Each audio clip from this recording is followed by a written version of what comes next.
All right, I got 4 containers here. These are 10-gallon grow pots.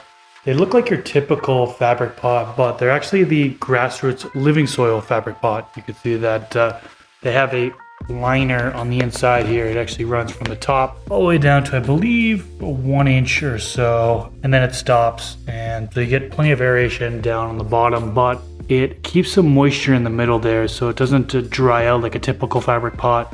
When you're growing with organics or living soil, keeping the medium moist at all times is one of the keys to success. And so having that liner there definitely helps with that. So all 4 of these grow pots have really dry soil in here. I actually just moved recently and lugged these 4 over. Actually, I had to kill off the plants that were in here. I did take clones off of them, so I was able to keep the genetics, but killed off the plants, let the soil dry out, and then moved to the new location here. You can see these ones aren't actually filled all the way to the top. I believe I put about 7 gallons worth of soil in here, and the plan was to actually fill it up more and more over time. So I'll be able to add in compost, worm castings, or just fresh soil on top if I feel like it. But the first step would be to re-moisten this soil. So what I'm going to do here is just running my fingers through, seeing if I can find any big chunks or anything. This one's pretty good. There is the stump in here from the previous grow. Now, some folks will leave this in here.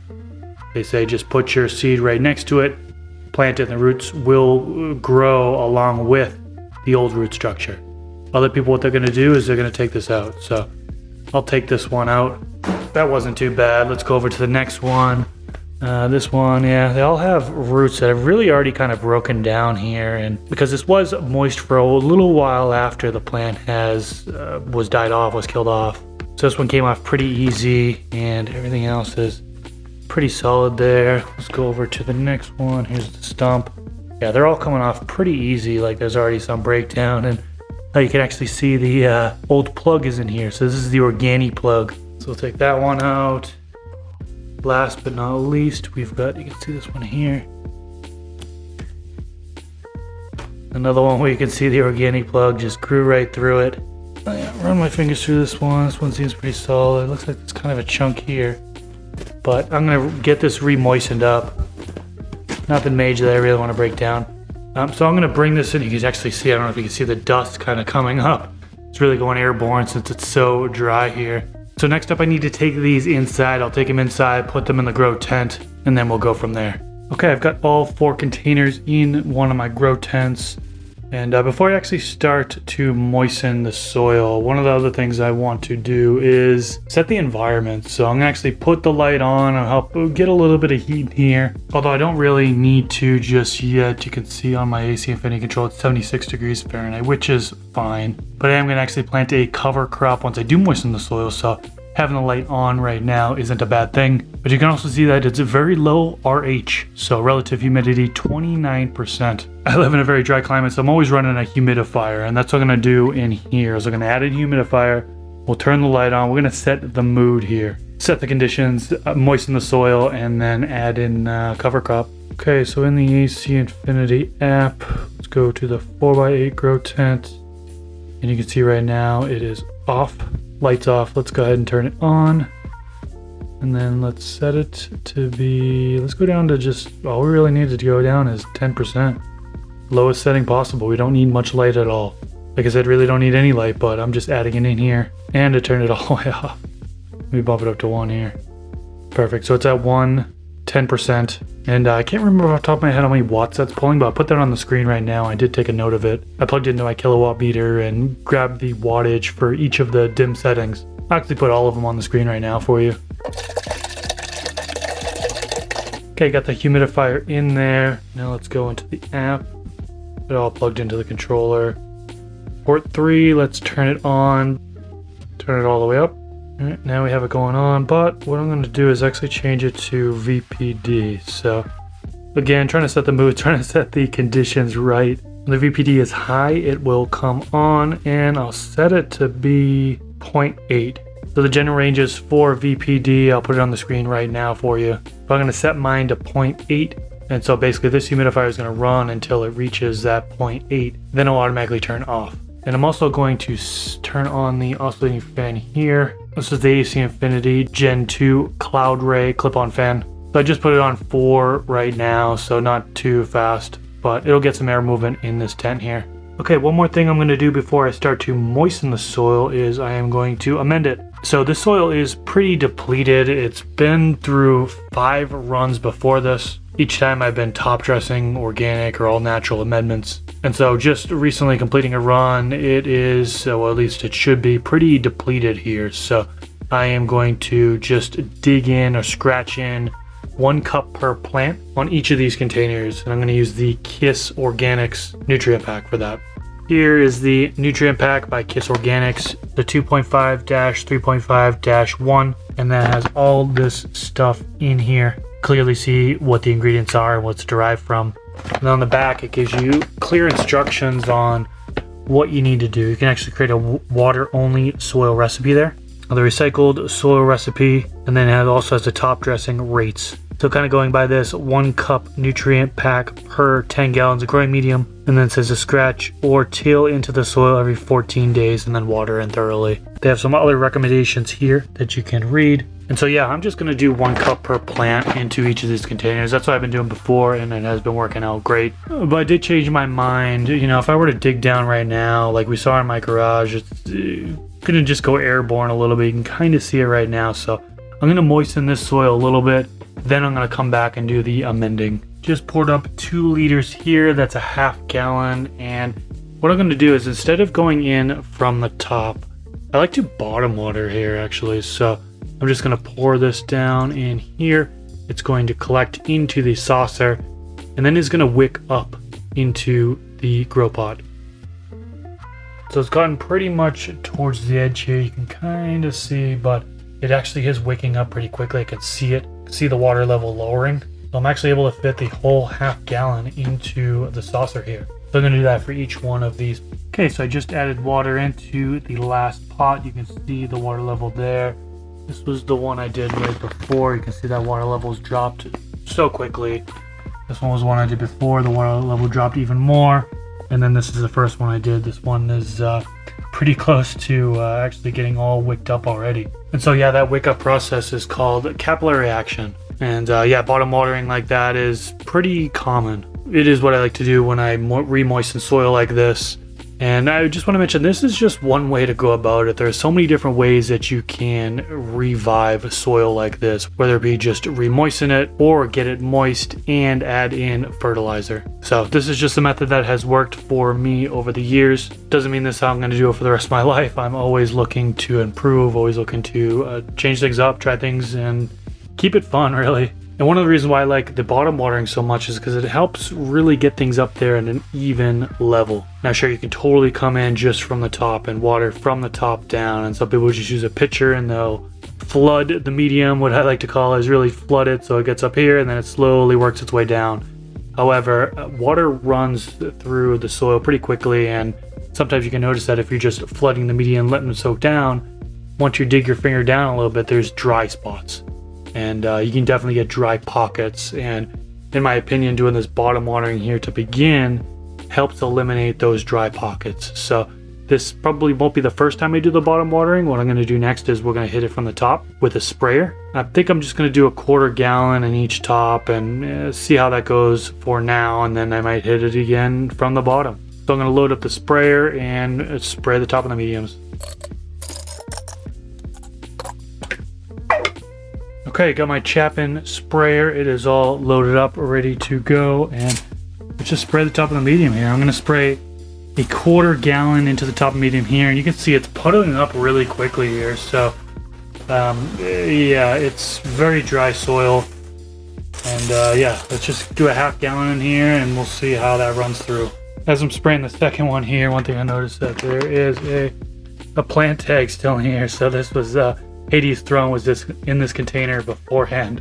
Okay, so I went around and sprayed the top of all 4 containers, and you can see that it's just staying there all puddled up. So very dry soil. It is taking a while for this to kind of run through. That's one thing about this process here when you have dry soil, is it could take a little while here to get that moisture level back up to where you want it to be without having dry pockets. So just gonna be patient with it. I've only sprayed a 1/4 gallon so far between all of these containers, and they're all starting to puddle up here. So yeah, slow process, just going to continue on. As the puddles kind of seep in, I will just continue to go around until I've dispersed an entire gallon between all 4 of these containers. So really aiming for about a 1/4 gallon per container here.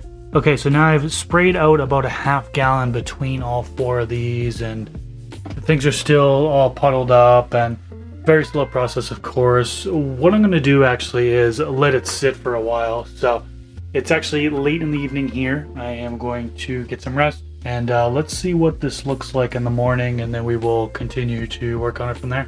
Okay, so it has been 19 hours since I last sprayed the top of the mediums. Everything in the saucer has been wicked up, and the top of the mediums, I'm not sure if the camera can really pick it up, but it's actually starting to look dry again. So it definitely went down there. If you dig down in deep, yeah, it's still pretty dry, not where we need to be. Continue to dig, continue to dig. Yeah, we need to continue to moisten these mediums, and we're just going to repeat the process. So we're going to actually put another 1/2 gallon in the bottom of each one of them, allow them to wick up, spray the tops, and then go from there. While I have the next 1/2 gallon soaking up from the bottom there, what I'm going to do is, now this soil is no longer really dusty to where it's going airborne, since I did add some moisture to it yesterday. So now's a good time for me to actually dig down in here and add in that Kiss Organics fertilizer that I spoke about. I'm just going to dig a hole here, get pretty deep. Well, actually, it is still kind of going airborne, you can see, because it is still very, very dry. But I'm going to do this anyways. I'm going to dig down a little bit here. I'm going to put a cup of Kiss Organics in here, and I'm just going to mix it in with my hands. All right, so we got 1 cup here, and this stuff goes airborne as well. So I've got that mixed in. Just going to cover it for right now, and then use my hands to kind of work it in the surrounding medium. All right, and I'll do the same thing for the other 3 containers. Okay, that part is done. Now let's hit it from the top again. Sprayed the top of the medium for all of the containers, and you can see it needs some more time to soak in here. So we're going to give it a little bit of time, and then we'll come back and continue to work it, continue to revive this soil, get it up to the proper moisture level, and we'll get it ready for planting. Okay, it's been a few hours and everything is soaked in. Let's go ahead and spray it again.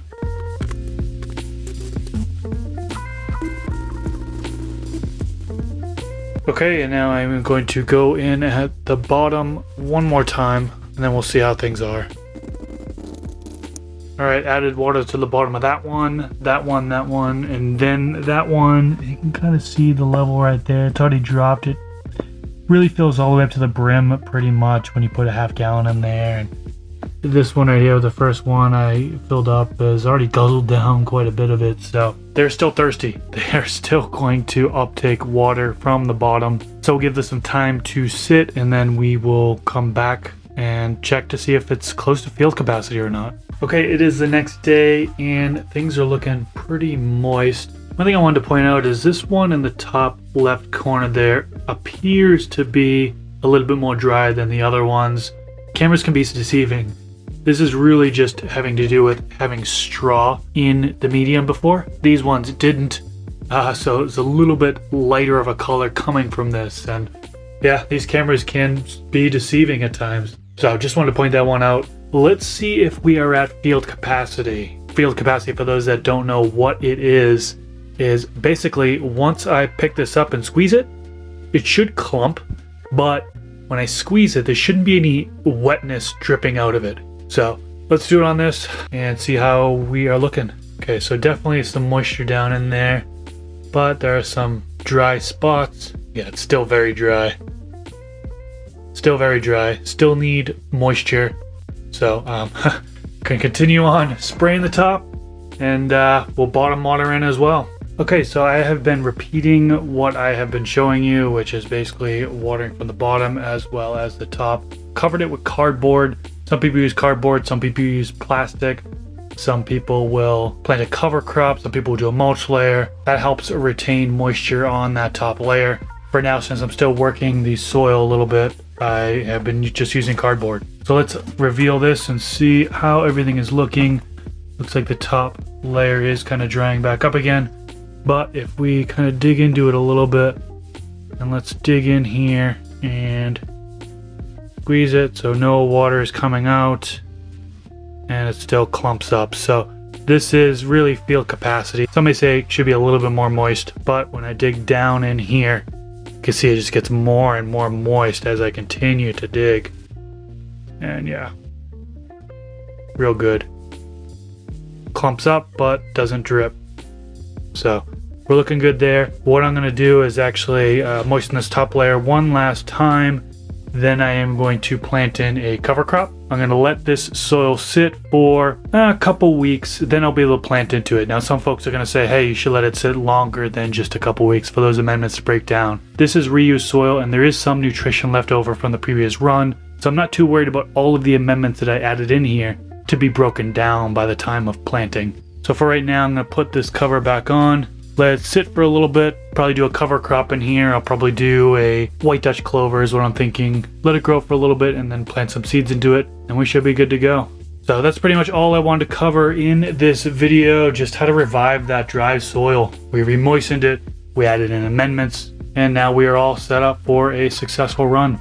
Hit that thumbs up if you enjoyed this video. Up in the corner here, I'm going to put a video that relates to this one that I posted on my main YouTube channel, how to reuse soil. So click right there, and I'll catch you in the next video. Peace out, everyone.